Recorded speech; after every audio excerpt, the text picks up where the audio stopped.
सर्व समाज बांधवांना जय जिजाऊ जय शिवराय। मी सचिन हावळे पाटील। मनोज जरांगे पाटील यांनी जी भूमिका घेतली त्या भूमिकेमध्ये कुणाचा करेक्ट कार्यक्रम झाला आणि कुणाला फायदा होणार हा प्रत्येक समाज बांधवांमध्ये संभ्रम आहे। आता आम्ही मतदान करायचं तर करायचं कुणाला, म्हणजे काय करायचं हा प्रश्न आहे। असंख्य फोन आले आणि सर्व समाज बांधवांची जी भूमिका आहे की मनोज जरांगे पाटलांना हा योग्य निर्णय घेतलेला आहे की कुठलाही उमेदवार द्यायचा नाही, कुठल्याही राजकीय पक्षाशी आपल्याला संबंध ठेवायचा नाही, राजकीय महत्त्वाकांक्षा आपल्याला ठेवायची नाही, हा निर्णय अत्यंत चांगला घेतला असं सर्वांची भावना आहे। पण काही दुःखी आत्मे म्हणजे काही राजकीय लोकांचे राजकीय मंडळी आपल्या आंदोलनात घुसली होती आणि त्यांना काहीतरी राजकीय महत्त्वाकांक्षा होती की आपल्याला या आंदोलनात जायचं आणि आपल्याला उमेदवारी घ्यायचं आणि निवडून यायचं, असे काही आले होते। आणि त्यांचे जे काही लोक होते की बा ते त्यांचा दबाव गट किंवा आम्हालाच उमेदवारी मिळावा आणि सर्वे करून तशा पद्धतीने आणत होते। आता मनोज जरांगे पाटलांनी 24 तारखेला सर्व समाज बांधवांना काय सांगितलं होतं की तुम्ही तुमच्या गावामध्ये, तालुक्यात, वाड्या वस्त्यांमध्ये जा आणि लोकांचा सर्वे घ्या। त्याच्यात काय घ्या, आपल्याला राजकीय भूमिका घ्यायची का नाही घ्यायची, आपला उमेदवार द्यायचा की नाही द्यायचा, हे माहिती घेण्यासाठी पाठवलं।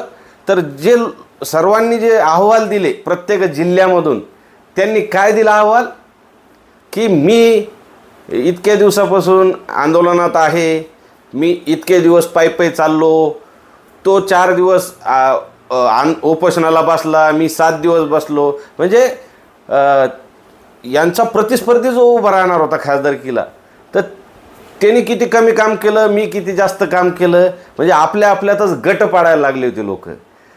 आपला उद्देश हा आहे की इलेक्शन नाही, आरक्षण, आणि आपल्या आरक्षणाच्या मागणीवर कोणी बोललंच नाही। म्हणजे जे अहवाल दिले त्याच्यात आरक्षणाचं नाही, पण मी किती चांगलं काम केलं आणि मला उमेदवारी द्या, हेच सर्वांची हे होती, मागणी होती। आता आपल्याला मनोज जरांगे पाटलांनी काय सांगितलं की आपल्याला राजकारणात जायचं नाही, आपल्याला उमेदवारही द्यायचं नाही। मग आता काय करायचं, तर आता तुम्ही ठरवायचं म्हणजे तुम्ही इतके सुज्ञ आहात, तुम्ही इतके वैचारिक आहात, तुम्हाला किती दिवसाची खतखत आहे की मला हे सांगावं वाटतं, मला हे बोलावं वाटतं, जरांगे पाटलांनी हे बोलावं, पण ते तुमचं म्हणणं तिथपर्यंत पोहोचत नाही, त्यामुळं तुम्हाला अहवाल मागवले होते। आता तुम्हाला काय ठरवायचं ते सांगतो।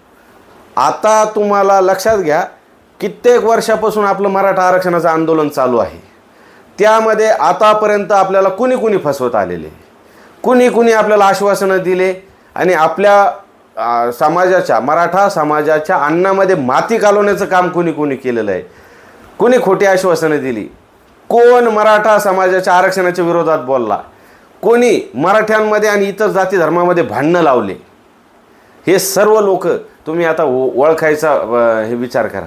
आता काय झालं की उमेदवार जरी द्यायचे होते, काही लोकांचं असं म्हणणं होतं तो मागच्या अमुक इलेक्शनमध्ये चांगला लढला, तो चांगली फाईट देऊ शकतो, म्हणजे तुम्ही प्रस्थापितच किंवा राजकीय माणसंच तुम्ही उमेदवारी द्या, असे पण काही लोकांचे हे होते। आता एक जर उमेदवार द्यायचा, आता एक उदाहरण जर धरलं तर एका ठिकाणाहून समजा 10 लोक आले, एकाला जर दिलं असतं तर जाताना डोके फोडाफोडी झाले असते, बऱ्याच ठिकाणी लोकांमध्येच वाद निर्माण होत होते की बा याला दिली तर याला कशी दिली, मी याच्यापेक्षा उजवं काम केलं, आणि दबाव म्हणजे त्यांचं तो हे होतं की बा आम्हालाच द्यायचा, आम्हालाच द्या। अंतर्गत कलह जो होता तो मनोज जरांगे पाटलांनी पहिला संपवला, कारण आपल्यातच वाद झाले असते आणि जर उमेदवार दिला असता तर आपले काही राजकीय पक्षांमध्ये जे आपले मराठी आहेत तर ते विरोधात गेले असते, काही विरोधी पक्षातले जे मराठी आहेत ते विरोधात गेले असते, आणि आपला जो उमेदवाराच्या विरोधात तर असतेच, पण आपल्या आरक्षणाच्या लढाईमध्ये सर्वांचा आपल्याला पाठिंबा होता। सर्व मराठी हे आरक्षणाच्या मागणीमुळे आपल्यासोबत होते। आणि अजूनही काही लोक म्हणजे इतके फोन असे आहेत तळमळून की एक उमेदवार द्यायलाच पाहिजे होता, यांना आपली जागा दाखवायलाच पाहिजे होती। तर तुम्हाला जागा दाखवता येते, अजूनही जागा दाखवता येते, उमेदवार देणं हाच विषय नाही। अजून कुठल्याही राजकीय पक्षाच्या म्हणजे सर्व जागा ह्या निश्चित झालेल्या नाही की कुणाला तिकीट मिळणार. त्यामुळं अगोदरच तुम्ही गेस काढणं हे चांगलं नाही. आता तुम्ही फक्त याचा अभ्यास करा की आपल्याला कुणी फसवलं, आशेला कुणी लावलं. म्हणजे राजकीय महत्त्वाकांक्षा कुणाची होती. इतर धर्मीय जर समाज बांधव उभा राहिला तर त्याला आपल्याला कशा पद्धतीने निवडून देता येईल किंवा तो किती चांगला आहे. थोडासा धीर धरा, दम धरा, अजून उमेदवार जाहीर होऊ द्या. राजकारणात यायचं जर झालं असतं तर आपलं समाजकारण असल्यामुळं सर्वांचा आपल्याला पाठिंबा होता. राजकारणात जर आपण आलो असतो तर गटतट पडले असते आणि आपलेच मराठी आपल्या पुन्हा विरोधात गेले असते. आपल्याला फक्त आरक्षणाचं महत्त्वाचं आहे. मग आता मनोज जरांगे पाटील काय म्हणतात की तुम्हाला योग्य कोण वाटतो. आता हे पक्षाचे लोक जाहीरनामे प्रसिद्ध करीत असते.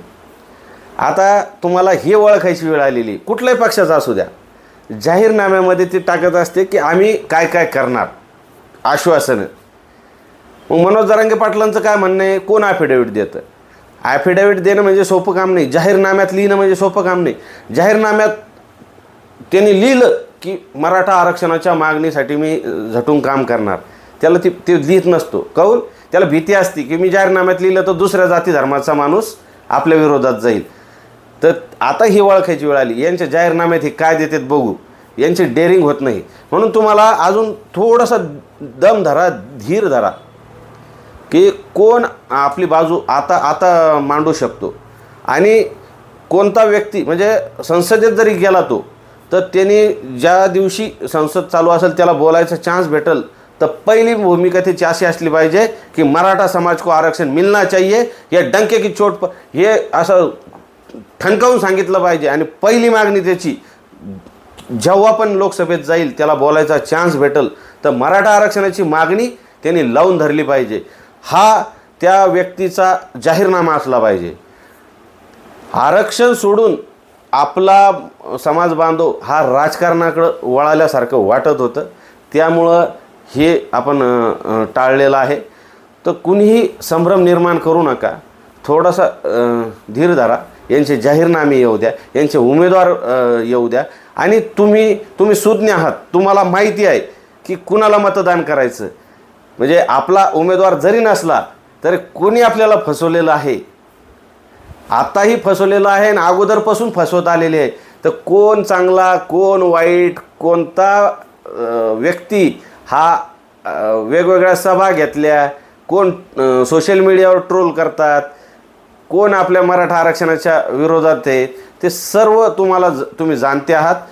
मनोज जरांगे पाटील यांनी राजकीय भूमिका याच्यामुळं पण नाही घेतली की जर राजकीय भूमिका घेतली असती तर काही लोक लगेच म्हणले असते हा याचा व्यक्ती आहे, यांचा पाठिंबा आहे. हे जे आहे ना तर हे टाळलं आणि पुन्हा एकदा त्यांनी सिद्ध करून दाखवलं की आम्हाला राजकीय महत्त्वाकांक्षा नाही. द्यायला जर गेलो असतो तर तुम्हाला सांगतो 17 ते 18 सीट हे मराठा समाजाचे आपले निवडून येत होते, कारण आपल्याला सर्व जाती धर्माचा पाठिंबा होता. पण त्यात असं झालं असतं की आपल्या समाज बांधवांमध्ये दोन गट तयार झाले असते, मतभेद तयार झाले असते. तर मतभेद होऊ नाही, मनभेद होऊ नाही, एक जीव राहावा हा उद्देश मूळ आपला होता.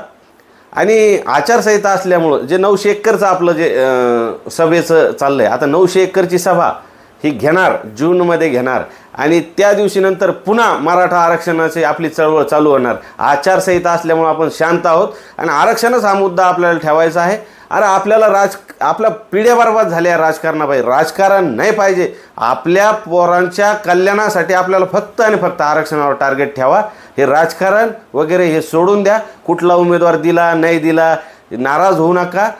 जे नाराज कोण झाले माहिती आहे, ज्यांना खासदारकीला उभं राहायचं होतं ते नाराज झाले. त्यांना असं वाटायला लागलं की आपल्याला आश्वासन, आपल्याला काय आशेला लावलं आणि आपल्याला हे जरांगे पाटलांनी हे चांगलं नाही केलं. हे लोक आता ट्रोल करायला चालू करतील. तर त्यांना दुर्लक्ष करा.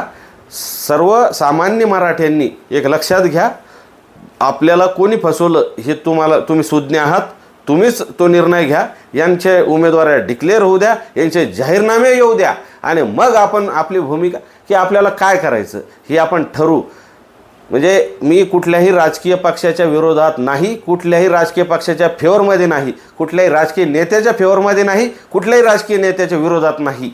पण एक सांगतो, तुम्ही जर विचार करत असाल निवडून यायचा, अजूनही वेळ गेलेली नाही. मराठा समाजाची कोण योग्य भूमिका बजावू शकतो, कोण बाजू मांडू शकतो आणि दुसऱ्यांचा विरोध कोण सहन करू शकतो, तो असा कोण आहे तो आपण नक्कीच येणाऱ्या थोड्या काही दिवसात आपल्याला लक्षात येईल. आणि आपण सर्वसामान्य मराठे कोणाला मतदान करायचं हे तुमच्याकडे आता शस्त्र आलेलं आहे, ते वापरायची वेळ आलेली आहे.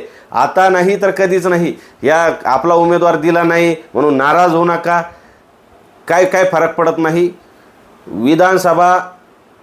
यांनी जर विधानसभा इलेक्शनच्या अगोदर आपला मराठा आरक्षणाचा प्रश्न मार्गी लावला नाही तर जवळजवळ 140 ते 42 सीटं हे मराठा समाजाचे येतात. आपल्याकडं वेळ कमी होता खासदारकीला उमेदवार देण्यासाठी आणि निवडून आणण्यासाठी, पण आपल्याला राजकीय महत्त्वाकांक्षा नव्हती आणि अजूनही विधानसभेच्या वेळेस बी आपल्याला राजकीय महत्त्वाकांक्षा नाही. फक्त आणि फक्त आपलं लक्ष आहे मराठा आरक्षण आणि त्याच्यावरच फोकस करा. हे उमेदवाऱ्या मिळाल्या नाही, खासदारकी मिळाली नाही, तिकीट मिळालं नाही, हे ट्रोलिंग किंवा हे काही जे महत्त्वाकांक्षा ठेवून होते ते आपल्यामध्ये संभ्रम निर्माण करण्याचा प्रयत्न करतील. अशांच्या पोस्ट लगेच डिलीट करा, त्या व्हायरल करू नका, व्यक्त व्हायला शिका. मनोज जरांगे पाटलांनी निर्णय जो घेतला तो मराठा समाजासाठी घेतला. त्यांनी सांगितलं की मी जर राजकीय भूमिका घेतली तर माझ्या मराठ्यांच्या अन्नात माती कालवल्यासारखं होईल, आमच्या मराठ्यांमध्ये गटतट पडतील आणि ते होऊ द्यायचं नाही. भूतो न भविष्यती 400 वर्षानंतर मराठा एक झालेला आहे, तो एकच ठेवायचा. तुम्ही कुणालाही मतदान करा, हा अधिकार तुम्हाला दिलेला आहे. फक्त विचारपूर्वक करा की काय मागं घडलेलं आहे, काय घडणार होतं आणि कशा प्रकारे आपल्यावर षडयंत्र लावण्यात आलेले हे तुम्ही त्याचा विचार करा. तुर्तास थांबतो. येणारे सर्व अपडेट मी तुम्हाला देण्याचा प्रयत्न करीत होतो आहे आणि राहील. माझ्या श्वासोच्छ्वासापर्यंत मी मराठा आरक्षणाच्या फेवरमध्ये आहे.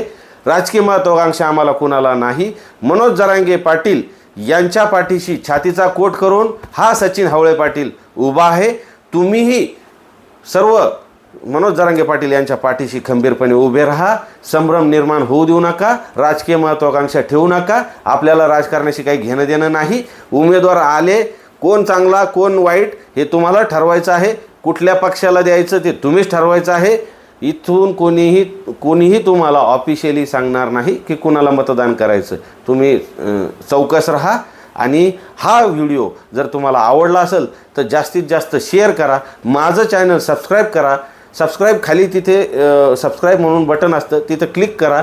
म्हणजे येणाऱ्या सर्व अपडेट, सर्व लाईव्ह, म्हणजे मनोज जरांगे पाटील कुठे आहेत काय नाही, मी त्यांच्या दौऱ्यात कंटिन्यू सोबत असतो. तर त्या लाईव्ह अपडेट मिळवण्यासाठी माझं चॅनल नक्की सबस्क्राईब करा आणि शेअर करा.